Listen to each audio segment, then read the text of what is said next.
for joining us for another session under the Simplex Mental Health series. Today we are looking at anxiety and stress disorders. Anxiety is normal. It's a normal reaction to stress.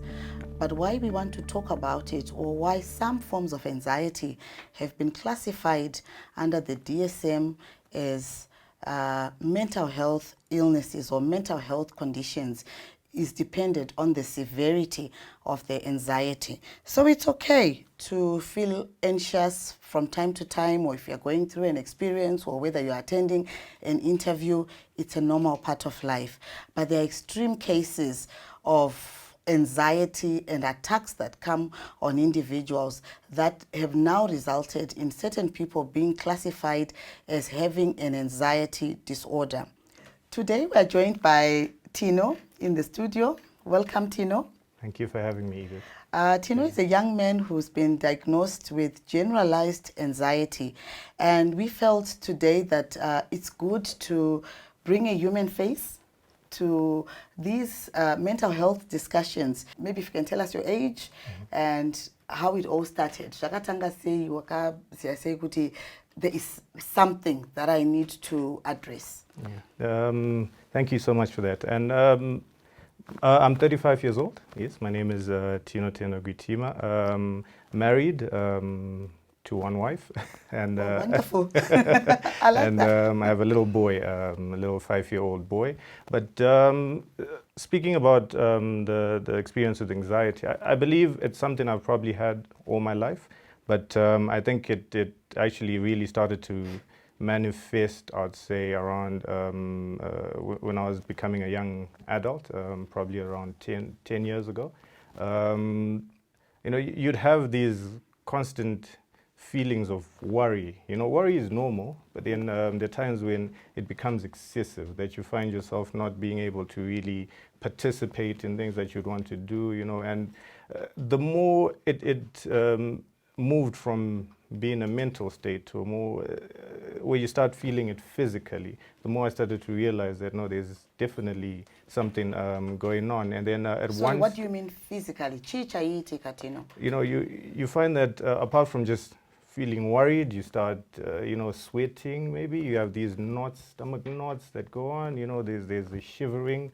All these things start happening when you feel you're in a space where you're not completely in control. Right, so it got to a point where I had a panic attack. Right, I think we were just a group of friends just sitting, talking, and then all of a sudden these feelings started coming over me. I started feeling dizzy. I started sweating. Was it the conversation you were having with your friends? What was the trigger when you think back on that experience? I wouldn't say it was the conversation we were having per se, but I think it's just generally what was going on in my life at that time. Okay. It may have looked as if things were going okay, but in the back of your mind, there's always some issue that you have. It could be work stress. It could be family stress. At that time, I was dealing with. I had a sibling who wasn't feeling well with a chronic condition.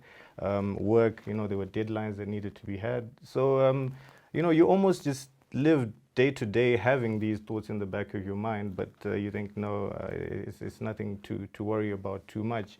But that worry sort of finds a way to then just come out at some point, and I think this is what happened on that particular day. Like I was saying, we're just sitting, having drinks and talking, and then all of a sudden, dizziness, sweating, knots in my stomach, feeling I didn't understand, I thought maybe I need to use the bathroom. I got to the bathroom, next thing you know, I blacked out. And we got up. I was staying in Blair at the time. By the time I got up, we were at an emergency room. The first thing the doctor was asking me is, "Are you okay?" And to be honest, at that moment, I wasn't feeling like there's anything wrong with me physically, and I was feeling okay. But there's just those thoughts in the back of your mind that I think will be stressing you. So, normally you'd say maybe my leg is sore, or I don't know, there's pain somewhere. But my friends always joke about it, that the first thing I asked for was a cold beer when I got up. So yeah, but not to divert from the severity of the situation at the time, but yeah, it was an overwhelming feeling of worry that brought me into that particular place. And after that, that's when I decided, look, I need to find out more about what exactly is going on with me, right? And you know, 10 years ago, it's not too long ago, but at that time there wasn't a lot going on, especially in the mental health space. Okay. So it wasn't easy to get help for what you're going through, you know. So luckily, though, at that time, I was working for, well, I was working as a student counselor. So there was always a misconception with that term counselor, which we then had to change it. I wasn't a counselor in the sense of offering counseling services for mental health and all that, but just student-related issues, like helping them with the direction to where they can go. And because of that, I attracted a group of people who thought, because my business card said counselor, that I was one of them. So I started then conversating with psychologists, counselors themselves, and you know, even the sociologists. It was just a group of people in social sciences that I managed to just get into, and they're the ones who pointed me then in the right direction to find out exactly what's going on. So after a few conversations, you know, they'll try and let you know what you might be feeling, but because there's also that relationship of friendship, they wouldn't want to diagnose you and all that. So I was pointed to a professional who then took me through a few sessions, and then was this you know, repeated, or it was once off? That was my first ever panic attack, to be honest. And prior to that, it was just an issue of excessive worry, like you say, like I was saying earlier on, and also just, you know, sadly I've missed out on a lot of opportunities because of this. You know, I can be confident to say that I can do something, but I find myself not being able to then following through. Or if I know someone and maybe they're going through something, I find myself overly worrying about what they're going through. So I can't, my life almost is in a bubble, to be honest. Yeah. So I struggle. I do try to push myself out of a lot of places, but I'll be honest, even right now, I'm so nervous and so anxious. You know, it's funny you say that, because if you speaking to recruiters, for example, they will tell you that their resume was absolutely fantastic. We gave them an interview opportunity, but the individual, they couldn't market or present themselves or just talk to the content that is on their CV, which is why it's important. I like that you mentioned that you've missed out on a lot of opportunities in your life because of this. It's because you haven't disclosed to the people. Imagine if you're walking to an interview context, and before you go to the interview, you let them know, I do suffer from generalized anxiety, and sometimes this is how I react. They can even structure the interview process differently, because surely we've missed out on a lot of brilliance, because some people cannot just present themselves in an interview setting because of anxiety. Now, Tino, at the family level, tell me, at family level, growing up in your family, how was that like? All right. I think I had a bit of an advantage. I don't know if I can call it an advantage at the time, because I think my siblings, my older siblings, had been exposed to, you know, the Western way of doing things and all that, and there were talks around mental health and all that. So my family was very supportive. But I'll be honest, sadly, my dad, who was very close to, well, he came from a generation where, you know, some of these things being talked about openly, it wasn't the norm. Yes. And as much as I know deep down he wanted to be as supportive as he can be, I could tell that it was sort of difficult for him, because I wasn't the only child that was diagnosed with a particular mental illness. And yeah, he struggled. But I think with my siblings, the support I got from them was tremendous. They were the pillar I needed, and also friends. they understood. That was the beauty of it. But you'd find yourself in certain situations, like with extended family and maybe other environments, or even work as well, where it's not so easy to say. Yes. Because generally mental illness, the moment you say you have a condition, people look at you in a particular way. So getting support outside of family and friends was very difficult, I'll say. And I must say that I'm happy you acknowledge that your father was from a different era. Mm-hmm. He would have been from a time where society was keeping a lid on mental health issues. They didn't want to discuss it. There was a lot of stigma around mental health issues, and especially when you are in a family where there is one or two or more of you who have a classification, the tendency for African people is to become superstitious. So thank you, Tino, for coming today. This is what we want to talk about: the superstitions, the myths and misconceptions around anxiety and mental health. Thank you for joining. Please keep watching.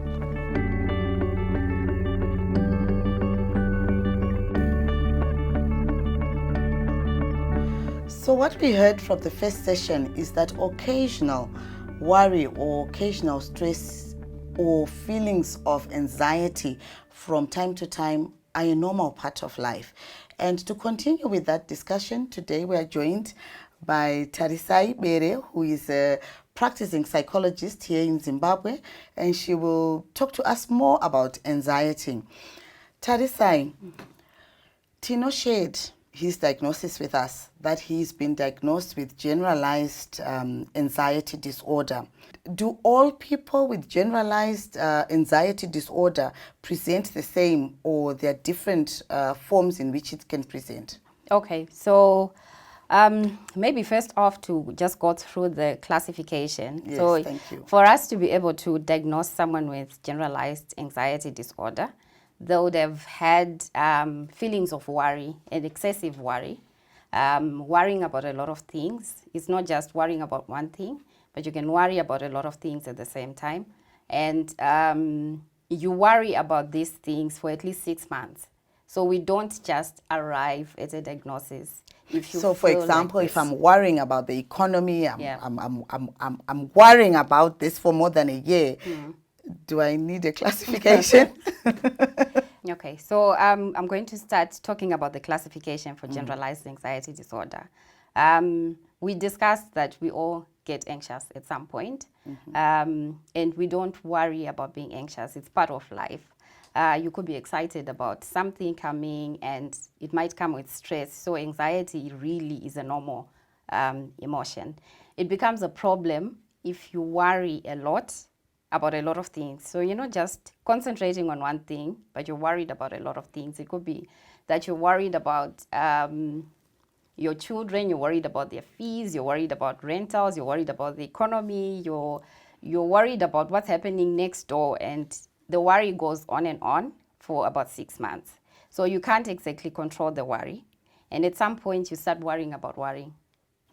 Yeah. And for us to concludes that it's generalized anxiety disorder, we look at the duration as well. So it has to be going on for at least 6 months. That's when we then say this is generalized anxiety disorder. And is it the normal that when people feel that they have been having feelings of worry that are excessive, that are extreme, do people normally or ordinarily present at a psychologist or at a doctor? What is the path that most of your clients tell you that they've walked before they've come to your door? Okay, so at some point it becomes difficult for you to function normally. So the worry will now start disturbing the way that you function. So you're not able to leave the house, or you're worried about going to the office because people might notice that this is what's going on. So we also look at whether on the worrying and the excessive stress around what's happening in your life is affecting the way that you function. Okay. Yeah. So that's how people then end up coming to us. And I will confess and say, Edith, people don't come to us first. They'll probably go to a GP because they can't sleep, or they can't eat well, or they have palpitations. So these are the physical manifestations of anxiety. that Tino described. And a lot of people would rather treat the symptoms. So they'll go to a GP first. And then most of the time, that's when we end up having them in for sessions from a GP. Okay, so it's referral, and then Yes. they come to you. Okay, that's good. Yeah. And then, okay, that is the generalized anxiety disorder. Are there other forms of anxiety disorders that you want to share with us this afternoon? Okay, there are quite a number. So we also have anxiety attacks. These are like panic attacks when you feel very worried all of a sudden, and then you can't breathe, you have shortness of breath, and palpitations, or you're sweating. So that's a panic attack or anxiety attack. And then we also have social phobia, where you get really worried in social scenes. So you can't go out to socialize with other people. We see this a lot in people who normally enjoy getting together with other people. I think as a nation we're like that. But when you start withdrawing and you're not going to the social scenes that you used to because you're worried about what people might say, and this worry is preventing you from doing the things that you used to do, then that's social phobia. We also have what we call agoraphobia. This is more like fear of going somewhere where you feel like you won't be in control. So it could be getting out of the house and going into a supermarket, for example. So if you're scared that in the supermarket you won't be able to control your anxiety, then you stop going to the supermarket. It could be it's the feelings of helplessness and fear of feeling embarrassed, Yes. and that others may notice that there's something wrong with you. me. Yeah. And that sort of makes individuals shy away and want to keep to themselves or not to present in front of other people. Yeah. So that one is pronounce it again for me. Agoraphobia. Okay, there's another interesting anxiety disorder that I always hear about, but never had it quite explained properly. The separation anxiety disorder. Okay. I want to hear more about it because I used to think it only presents mostly in young children if they've been separated from the parent or caregiver. But more recently, I got to find out that even adults can be diagnosed with separation anxiety, and it's apparently more common than I thought it was. What is that about? Okay, so you're right. Separation anxiety disorder used to be common in the young ones. It comes as a result of fear of being separated from someone you love. So it could be parents going through a divorce, and maybe the primary caregiver would be the mother, and then the mother loses custody to the father. There's a separation there from your primary caregiver and someone that you love and someone that you care about. So there's that fear of not being able to be with them. So every time that they leave, the child would want to be with them and they would cry. But it's also now being seen in adults where people suffer from that same sort of anxiety when they're separated from their loved ones. And for me also, what's interesting with the separation anxiety disorder is that I've noticed it trigger other forms of anxiety disorders, like the selective mutism, especially in a young child. I at some point in my life, many moons ago, I know one child who was left by their mother. The child was like 6 or 7 months old. The mother went to, about 9 months old. The mother left the child and went to the diaspora, as a lot of young mothers were doing at that time, and left the child with the grandparents in Mofakose. The child did not develop speech. And sometimes they would talk, but if there's visitors or anyone new who's come to that house, the child wouldn't speak. And this carried on even through primary school. they were speaking when they want, and the teachers didn't know what to do with this child until the school had to make a report to ask the grandmother to come to school to say, your grandchild doesn't talk. And then the grandmother is like, ndo zvaanoita kubva kana 1 year anotaura kana achida kana asingadi haatauri. And then only through that there was trying to understand what has happened to this child. Then they realized that no, the mother left the child at a very young age, and possibly then there was that separation anxiety, and then which then resulted in selective mutism. But we rarely think of it that way. And I want you to talk about societal reaction to when they see the symptoms that present from anxiety or panic attacks. Vanhu vedu vanofunga kuti chii chiri kuitika? Okay, so the most common reaction it would be to go to spirits. I think because we don't understand mental health and let alone understand the different mental disorders. I think since we started, we've described quite a number. And the symptoms manifest the same way that we would describe some spiritual attacks. So for example, I've just described anxiety attack or panic attack, where someone is losing their breath, they can't breathe, palpitations, etc. That could be mistaken for a demon, for example. Yeah.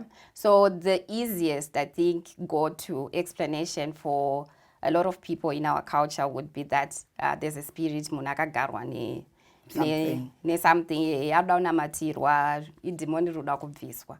So if they are like church-going family, they go the church route and exorcism route. If they are also following the African traditional religion, and they want to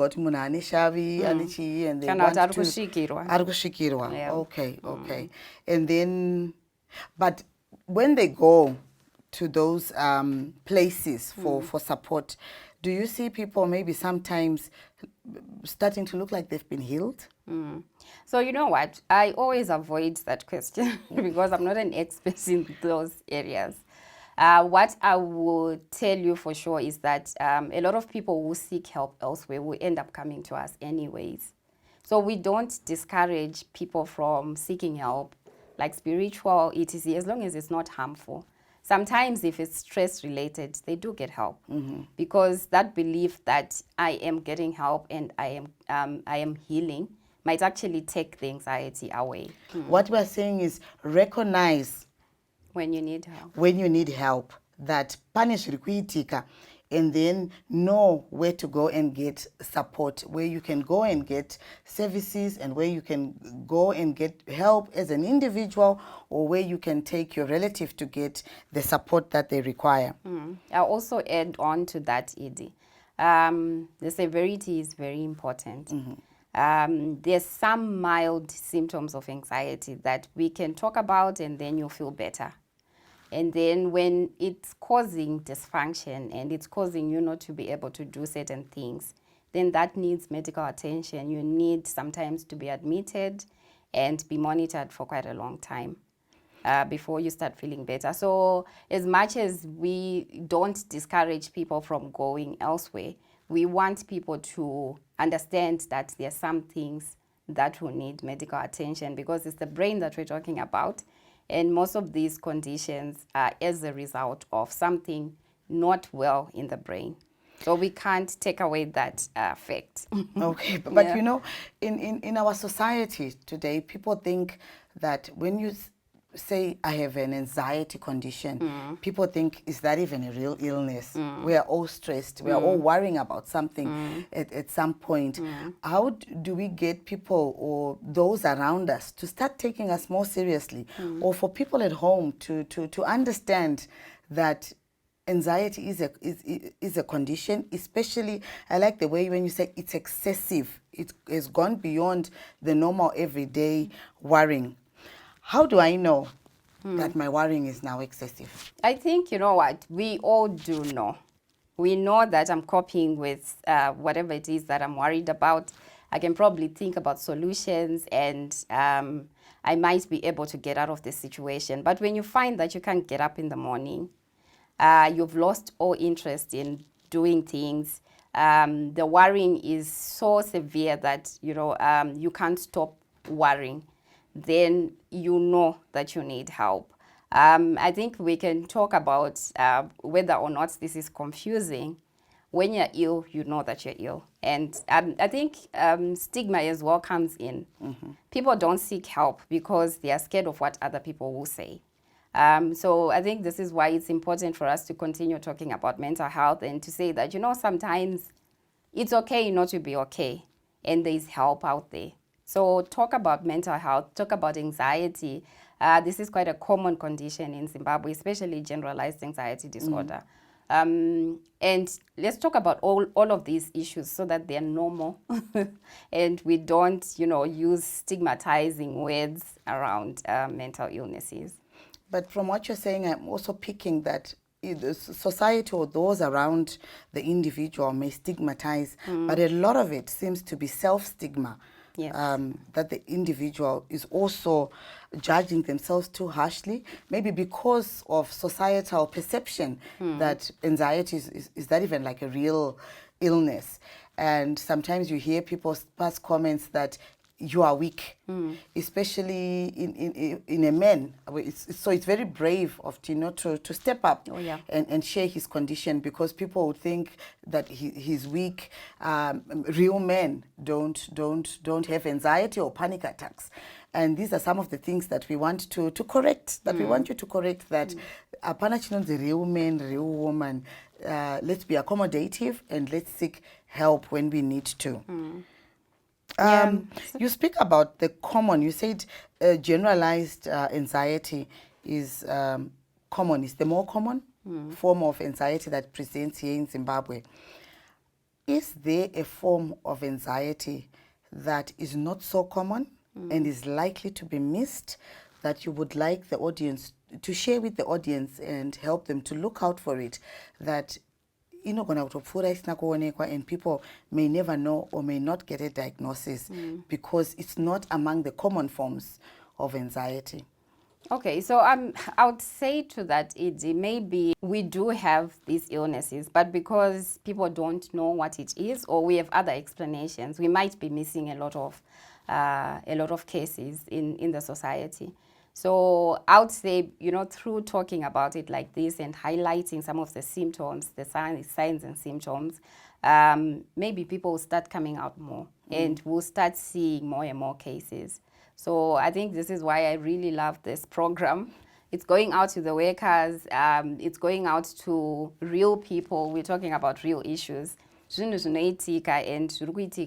communities. So maybe people should start coming out now and seek help. Back in high school, there was somebody who was so scared of spiders, and everybody thought she's exaggerated. If there was a spider, during prep, she would literally like climb on top of the desks and start screaming, and it would be such a ruckus, But now, growing up and hearing you, I'm thinking that could there have been something there? It didn't, to me, it didn't look like she was pretending, because I tell you, for 6 years, she had that fear of spiders that was just extreme, that she could even pass out if you didn't help her quickly, that there is a spider, she would just be totally out of it. Yeah. Okay, so that's another form of an anxiety illness. So it's a phobia that's specific to something. So you could be scared of spiders. A lot of people are scared of snakes. Some are scared of heights. Yeah, so that's specific phobia. Okay. And it is another form of anxiety. So we need to take people who are scared of something very seriously. And not laugh at them. Yes. So other people are scared of injections.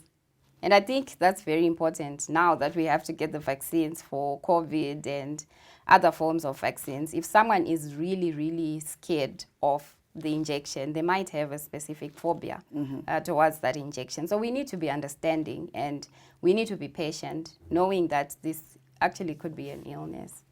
But what would have caused it? What causes anxiety? Okay. All right. So there are many causes, like we described some of the causes in the last program. With anxiety, we do have the issue of genes. So it could run in the family.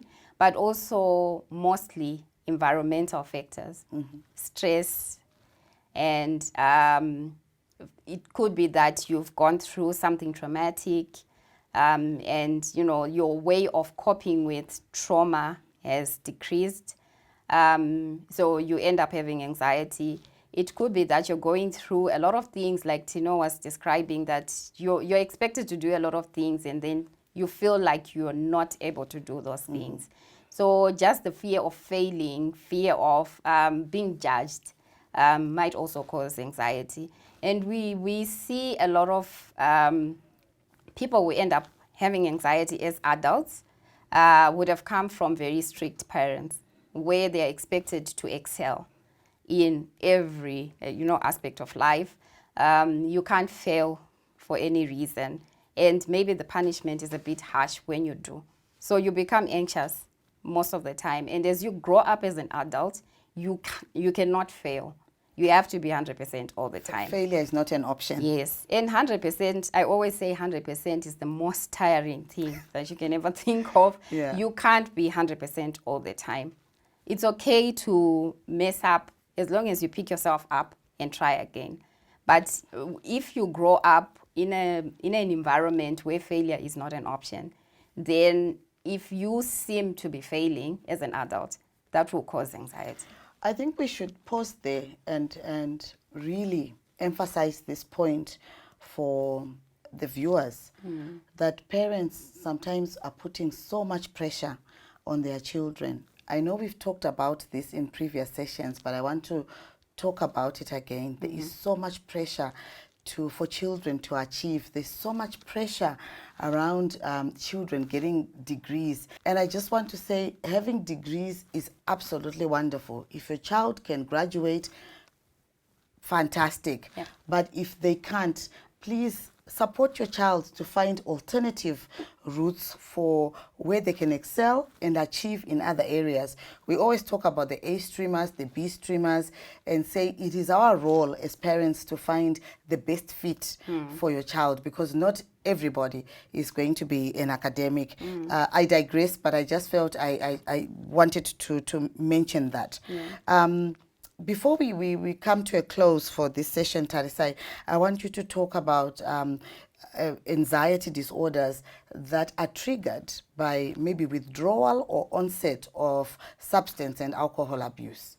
Okay, so there are anxiety illnesses, I would say, that come as a result of using certain drugs and maybe excessive alcohol. So you drink so much in such a way that you end up, having the palpitations. And once you have that sort of panic attack that Tino was describing, then you're worried about having another, and the anxiety kicks in. So there are some anxiety disorders that are related to what you're taking. So you could be taking drugs, it could be alcohol that doesn't agree with you. So sometimes, having fun might actually cause the anxiety. Oh, having fun. If you don't agree with Too the much fun. alcohol, Okay. yes, too much fun. So when would one seek help? I think if alcohol or drugs are causing you to have certain illnesses, etc., it's time for you to seek help. It means that you might actually have a drug and alcohol problem. Never mind the anxiety. So we all do drink. There's healthy drinking, but there's also unhealthy drinking. When it's causing sickness and you can't maybe control the drinking, even if you see that it's causing you anxiety, then it means that you have a problem. It has become alcoholism or alcohol abuse. Yes, and now there may be even be hallucinations. Yes. The cartoons on TV want to come and kill me. Yes. We've seen all this happening. So what is the message that you want to leave with our viewers with regards to anxiety disorders? If they would take just like one or two take-home messages from our conversation today, what would that be? Okay, so I would say maybe it's an overall message for the mental health illnesses that we've talked about. It's okay to talk about mental health. It's okay to talk about mental illnesses. And sometimes we need help. It's okay to seek help. Okay. Yeah. It's okay to seek help. And from me, I want to end by saying, just breathe. It sounds so simplistic, but sometimes it's good to just take a step back from the stressor, from the situation, from the anxiety inducing environment, and just find some alone time. Even social media, it's okay to switch off, be off all social media. And if you can take a walk in nature, please do so. But if you can just breathe and listen to your breathing and exhale and just be in tune with yourself and with who you are. And like I always like to say, some days are better than others. And with that, we would like to thank Tino for his contributions today and Tarisai for coming through and sharing some nuggets. So to the Zimplats community, if you feel that you are having feelings of being overwhelmed, excessively anxious, excessively worrying, please do contact your clinic and get the support that you require. And for our audience at home, we want you to know that help is there and that anxiety is a condition that can be managed and that there is support out there, and that we hope you get all the support that you require, the treatment that you require for you to be able to live a normal and productive life. Thank you. This program is brought to you by Zimplats in partnership with Vitality Wellness, First Link, and SOMED.